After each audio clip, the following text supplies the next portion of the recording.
ಎಲ್ಲಾ ಹಾನಿಯಿಂದ ಕೂದಲನ್ನು ರಕ್ಷಿಸುತ್ತೆ. ಬರೀ Amrit noni reach root premium hair oil. ಆ ಅಮ್ಮನ್ನ ಕರ್ಕೊಂಡು ಹೋಗುವಾಗ ಟೈಮ್ ಎಷ್ಟಾಗಿತ್ತು? ಒಂದು 2 ಗಂಟೆ ಆಗಿತ್ತು. 2 ಗಂಟೆ ಆಗಿತ್ತು. ಅಂದರೆ ಅವರೆಗೂ ಪೊಲೀಸ್ನವ್ರು ಅವರನ್ನು ಹುಡುಕ್ತಿದ್ದಾರೆ ಅನ್ನೋದು ನಿಮ್ಗೆ ಅಂದಾಜಿರಲಿಲ್ಲ? ಗೊತ್ತಿತ್ತಿಲ್ಲ ನಮ್ಗೆ, ಏನು ಅಂದರೆ ಏನು ಗೊತ್ತಿತ್ತಿಲ್ಲ ನಮಗೆ. ಇವ್ರು ಬಂದಾಮೇಲೆ ಏನಂದ್ರೆ ಅವರು ಗೊತ್ತಿತ್ತಿಲ್ಲ, ನಮ್ಗೆ ಬಂದಾಮೇಲೂ ಗೊತ್ತಿತ್ತಿಲ್ಲ ನಮಗೆ. ಆಮೇಲೆ ಹಿಂಗೆ ಪೊಲೀಸವರು ಏನು ಹೇಳಲಿಲ್ಲ. ಏನಕ್ಕೆ ಅಂತ ಕೇಳಿದ್ರಂತೆ ನಮ್ಮ ಮನೆಯವರು. ಅವರು ಏನು ಅಂತ ಹೇಳಲಿಲ್ವಂತೆ. ಅವ್ರು ಪೊಲೀಸವರು ಅಂತಲೂ ನಮ್ಮ ಮನೆಯವ್ರಿಗೆ ಗೊತ್ತಿತ್ತಿಲ್ಲ. ಹಿಂಗೆ ಯಾರು ಬರ್ತಾರೋದು ಅಂತ ಕೇಳಿಕ್ಕೆ ಹಿಂಗೆ ಪೊಲೀಸವರು ಅಂತ ಹೇಳಿದ್ರಂತೆ ನಮ್ಮ ಮನೆಯವರು. ಅಷ್ಟು. ಆಮೇಲೆ ಪೊಲೀಸ್ನವ್ರು ಬಂದ ಮೇಲೆ ಈ ಕೇಸಿಗೆ ಸಂಬಂಧಪಟ್ಟಂಗೆ ನಿಮಗೆ ಗೊತ್ತಾಯಿತು? ಗೊತ್ತಾಗಿದ್ದು. ಅಲ್ಲಿ ಗಂಟ ಗೊತ್ತಿತ್ತಿಲ್ಲ ನಮಗೆ. ಈಗಲೂ ನಿಮಗೆ ಈ ಕೇಸಿಗೆ ಸಂಬಂಧಪಟ್ಟಂಗೆ ಏನು ಗೊತ್ತು? ಏನಂದ್ರೆ ಏನೂ ಗೊತ್ತಿಲ್ಲ ನಮಗೆ. ಅಷ್ಟು ನಮ್ಗೆ ಹಿಂಗೆ ನಡೆದೈತೆ ಅಂತಲೇ ನಮ್ಗೆ ಗೊತ್ತಿಲ್ಲ ನಮ್ಗೆ ಅದ್ರ ಬಗ್ಗೆ. ಅಂದರೆ ನೀವು ಹೇಳ್ತೀರಿ ಅವ್ರು ನಮ್ಮ ನೆಂಟರು ನಮ್ಮ ಮನೆಗೆ ಬಂದಿದ್ದರು, ನೆಂಟರು ಅನ್ನೋ ಕಾರಣಕ್ಕೆ ಅವ್ರನ್ನ ನಮ್ಮ ಮನೇಲಿ ಇರಿಸ್ಕೊಂಡಿದ್ವಿ, ಆಮೇಲೆ ಪೊಲೀಸ್ನವ್ರು ಬಂದು ಕರ್ಕೊಂಡು ಹೋದರು ಅಂತ.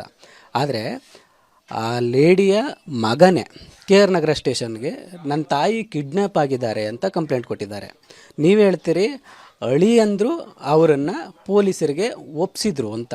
ಒಪ್ಸಿದಂದ್ರೆ ನಮ್ಗೆ ಗೊತ್ತಿತ್ತಿಲ್ವಲ್ಲ. ಹಿಂಗೆ ಬಂದರು, ಫೋನ್ ಮಾಡಿದ್ರು, ಇಂಥ ಅವರೇ ಅಂತ ಹೇಳಿದ್ರು, ಬಂದು ಕರ್ಕೊಂಡು ಹೋದರು.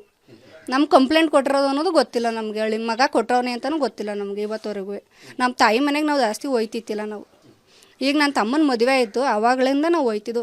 ಫೆಬ್ರವರಿಲಿ ಮದುವೆ ಆಯಿತು, ಆವಾಗಲಿಂದ ಹೋಯ್ತಿದ್ದು ನಾವು. ಆಗಲೇ 2 ವರ್ಷ ಆಯಿತು ಹೋಗಿ ನಮ್ಮ ತಾಯಿ ಮನೆಗೆ. ಜಾಸ್ತಿ ಹೋಯ್ತಿತ್ತಿಲ್ಲ ನಾವು. ಈ ಕೇಸಲ್ಲಿ HD ರೇವಣ್ಣ ಅನ್ನೋರು ಅರೆಸ್ಟ್ ಆಗಿದ್ದಾರೆ, ಅದಾದರೂ ಗೊತ್ತಾ? ಅಂದರೆ ಅವರು ಕರ್ಕೊಂಡು ಹೋಗಿ ಆಮೇಲೆ ನ್ಯೂಸಲ್ಲಿ ನೋಡಿದ್ದು ನಾನು. ಅಲ್ಲಿ ಗಂಟ ನಮ್ಗೆ ಗೊತ್ತಿಲ್ಲ. ನ್ಯೂಸಲ್ಲಿ ನೋಡಾಮೇಲೆ ನಮ್ಗೆ ಗೊತ್ತಾಗಿದ್ದು. ಅಲ್ಲಿ ಗಂಟ ನಮ್ಗೆ ಗೊತ್ತಿಲ್ಲ.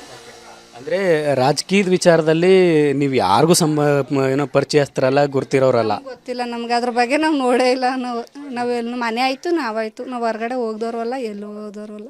ಆದರೆ HD ರೇವಣ್ಣ ಅವ್ರ ಮನೆಯಲ್ಲಿ ಅಂದರೆ ನಿಮ್ಮ ನೆಂಟರು ಅಂತ ಯಾರು ಹೇಳ್ತೀರಿ, ಅವ್ರ ಮನೆ ಕೆಲಸ ಮಾಡ್ತಿದ್ರು 6 ವರ್ಷ ಅವ್ರ ಮನೆಯಲ್ಲೇ ಹೊಳೆ ನರಸೀಪುರದಲ್ಲಿದ್ದರು ಅಂತ ಗೊತ್ತು. ಆದರೆ ಈಗ ಚಿಕ್ಕ ಮಗಳು ಮದುವೆಲಿ ನಮ್ಮೂರಿಗೆ ಬಂದ್ಬಿಟ್ರು ಅವರು.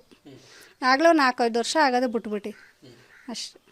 ನನ್ನ ಜೀವನದಲ್ಲಿ ನಾನು ಮಾತ್ರವಲ್ಲ, ನನ್ನ ಕೂದಲು ಕೂಡ ಆಗಿರ್ಬೇಕು ಸ್ಟ್ರಾಂಗ್ ಅಂಡ್ ಸ್ಟೈಲಿಶ್. ಬರೀ Amrit noni reach root premium hair oil ನೊಂದಿಗೆ. Reach root premium hair oil. ಅಂದರೆ ಅವ್ರ ಮನೇಲಿ ಕೆಲಸ ಮಾಡ್ತಿದ್ರು ಅನ್ನೋದು ಅಷ್ಟು ಮಾತ್ರ ಗೊತ್ತಿತ್ತು. ಆಮೇಲೆ ಕೆಲಸ ಬಿಟ್ಟಿದ್ದಾರೆ ಅನ್ನೋದು ಗೊತ್ತಿತ್ತು. ಈಗ ಅವರನ್ನು ಈ ಕೇಸ್ ಏನೋ ಆಯಿತು, ಪೆನ್ ಡ್ರೈವ್ ಕೇಸ್ ಆಯಿತು, ಆಮೇಲೆ ಅವರನ್ನು ಕರ್ಕೊಂಡು ಹೋಗೋಕ್ಕೆ ಟ್ರೈ ಮಾಡಿದ್ರು, ರೇವಣ್ಣ ಅವರನ್ನು ಕಿಡ್ನ್ಯಾಪ್ ಮಾಡ್ಸೋಕ್ಕೆ ಟ್ರೈ ಮಾಡಿದ್ರು, ಯಾವುದೋ ತೋಟದ ಮನೇಲಿ ಇರಿಸ್ಕೊಂಡಿದ್ರು. ಅದು ಯಾವುದನ್ನಾದರೂ ಮಾತಾಡಿದ್ರೆ ನಿಮ್ಮ ಜೊತೆಗೆ ಅವರು? ಗೊತ್ತಿಲ್ಲ. ಅದು ಬಂದು ನಮ್ಮ ಜೊತೆ ಒಂದು ಮಾತು ಆಡಿಲ್ಲ ಅವರು. ಬಂದು ಕುತ್ಕೊಂಡ್ರು, ಫೋನ್ ಕೊಡು ಅಂದರು, ಫೋನ್ ಮಾತಾಡಿದ್ರು ಅಷ್ಟೇ. ಫೋನಲ್ಲೂ ಮನೆ ಒಳಗೆ ಮಾತಾಡಲಿಲ್ಲ, ಆಚೆ ಕಡೆ ಹೋಗಿ ಮಾತಾಡೋರು ಮಗಳ ಜೊತೆ. ನಮ್ಮ ಮನೆ ಒಳಗೆ ಮಾತಾಡಲಿಲ್ಲ ಅವರು. ಹಿಂದ್ಗಡೆ ಒಂದು ಮನೆ ಐತೆ, ಅಲ್ಲೋಗಿ ಮಾತಾಡಿದ್ರು. ಏನು ಮಾತಾಡೋರು ಅಂತ ನಮ್ಗೆ ಗೊತ್ತಿಲ್ಲ. ಅದು ಫೋನಲ್ಲಿ ಮಾತಾಡಿದ್ದು ನಿಮಗೆ ಗೊತ್ತಿಲ್ಲ? ಗೊತ್ತಿಲ್ಲ. ಹಿಂದ್ಗಡೆ ಒಂದು ಮನೆ ಇದೆ, ಅಲ್ಲಿ ಹೋಗಿ ಮಾತಾಡಿದ್ದು. ಅನುಕ್ಷಣದ ಸುದ್ದಿಗಳಿಗಾಗಿ ವಿಸ್ತಾರ ನ್ಯೂಸ್ ಯೂಟ್ಯೂಬ್ ಚಾನೆಲ್ ಸಬ್ಸ್ಕ್ರೈಬ್ ಮಾಡಿ. ಹೊಸ ಸುದ್ದಿಗಳ ನೋಟಿಫಿಕೇಶನ್ಗಾಗಿ ಬೆಲ್ ಐಕಾನ್ ಕ್ಲಿಕ್ ಮಾಡಿ. ಲೇಟೆಸ್ಟ್ ಅಪ್ಡೇಟ್ಸ್ಗಾಗಿ www.vistaranews.com ವೆಬ್ಸೈಟ್ಗೆ ವಿಸಿಟ್ ಮಾಡಿ. ಅಂಗೈಯಲ್ಲೇ ಜಗತ್ತಿನ ಸುದ್ದಿ ತಿಳಿಯಲು ವಿಸ್ತಾರ ನ್ಯೂಸ್ ಕನ್ನಡ ಆಪ್ ಡೌನ್ಲೋಡ್ ಮಾಡಿ.